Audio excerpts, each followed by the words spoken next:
Selamat pagi saudara-saudara di tanah air dan teman-teman yang mengikuti channel saya. Hari ini saya akan memperkenalkan komplit Linux server yang harus Anda miliki. Jadi ini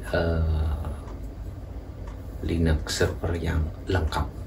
Jadi bisa untuk belajar seluruh Linux yang Anda ingin pelajari, dan ini menyangkut semua software yang ada di komputer.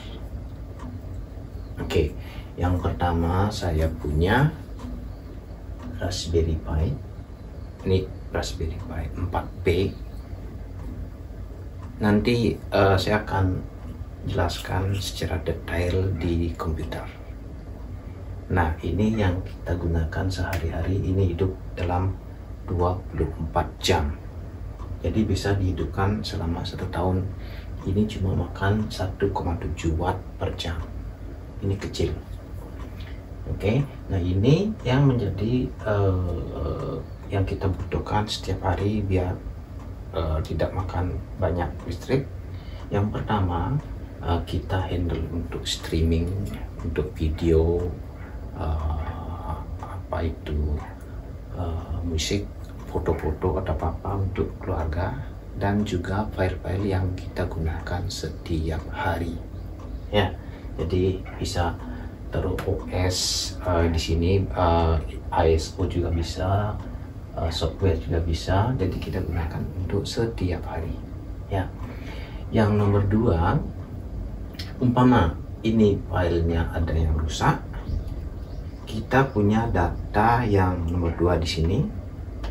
Ini saya sudah install Debian. Kalau yang mau belajar Debian, gimana cara installnya, saya akan taruh link di bawah ya. Ini Debian untuk membackup semua data-data yang setiap hari kita butuhkan di sini, dan juga data-data yang lain juga bisa ditaruh sini. Nah, ini cuma ada 4 terabyte. Yang ini cuma 1 tera karena kita pakai setiap hari, bisa di-delete, bisa ditambahkan.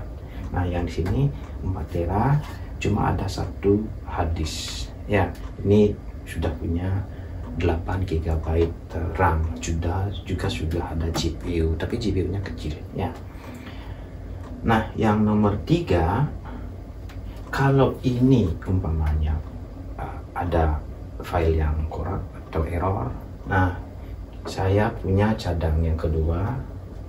Nah, ini dihidupkan cuma kadang-kadang kalau ada file yang kita butuhkan untuk kebutuhan sehari-hari. Kalau dia ada di sini, kita ambilnya di sini ya.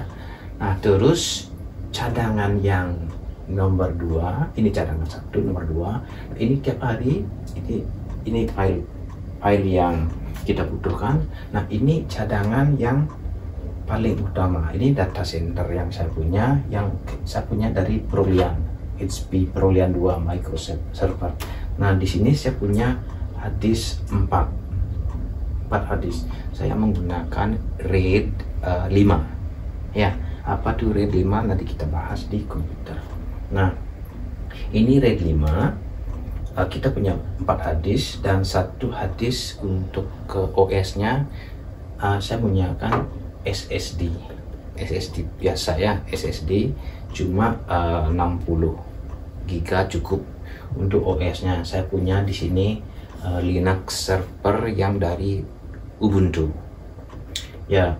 Ubuntu yang paling ringan di Ubuntu 18, juga bisa di-upgrade nanti dengan pakai distribusi update, bisa update setiap tahun. Sekarang udah 24.04 ya.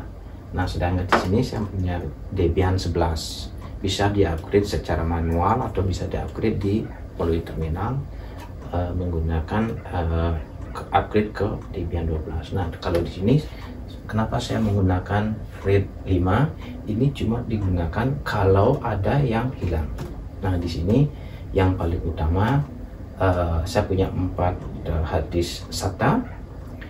RAID 5 itu kalau 1 yang rusak ya, kita copot, diganti dengan yang baru, maka dia mengambil data-data yang ada di sini. Jadi dia bisa perbaiki.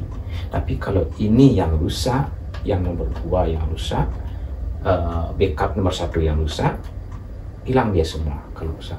Tapi kalau di sini ada yang rusak, dicabut harddisk yang 1, dicolokkan harddisk yang baru, dia kembali karena dia pakai 4 harddisk dan 1 harddisk OS untuk Ubuntu-nya server. Nah, ini banyak, tapi ini hanya kita hidupkan kalau dibutuhkan. Kalau tidak dibutuhkan, tidak dihidupkan. Cuma 1 bulan sekali kita update atau upgrade. Nanti synchronize-nya, semua data-datanya pertama kita nge-save di sini. Kalau tidak dibutuhkan, nanti kita kopinya ke sini.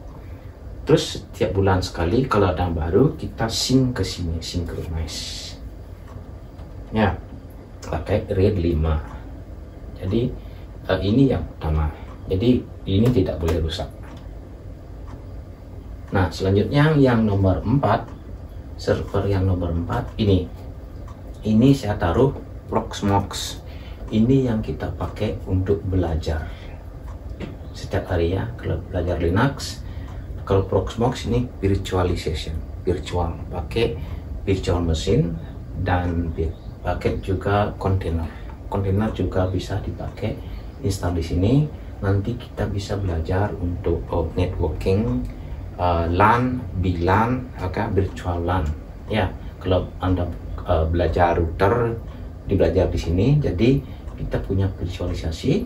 Nah, Proxmox itu virtual machine, jadi bisa diinstal Windows, bisa diinstal Hackintosh atau Mac OS, ada install Linux dan lain-lain. Nah, nanti kita belajarnya di sini. Kalau dia rusak, hapus, rusak, hapus. Semuanya ada di sini. Belajar siapa. Kalau mau coding, kalau mau networking, kalau mau bikin web server, nah kita bisa install LAMP server. Itu LAMP itu LAMP gitu.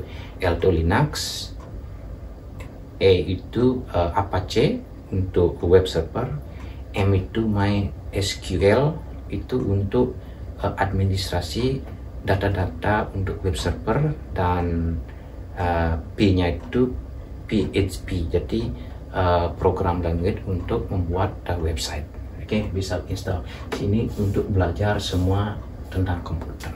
Jadi kalau kita mau belajar router, mau bikin LAN, VLAN, virtual LAN, nanti karena saya cuma punya LAN, 1 LAN di sini. Nah, ini kita bisa colokkan 1 lagi LAN eksternal. Nah, terus kalau VLAN, nah dari sini kita bisa sebar LAN-nya di untuk handle semua. Jadi bisa IP address-nya diubah. Kalau ini pakai 19, umpamanya yang sini pakai 192, ini pakai 1010, ini pakai 10100 atau berapa. Nanti dia bisa disebar ke lantai 1, lantai 2, lantai 3 pakai virtual LAN. Ya, nanti kita selanjutnya kita akan menuju ke komputer. Nanti saya jelaskan bagaimana urutan-urutan yang perlu kita lakukan untuk membuat ini semua. Ya, oke, kita ke komputer.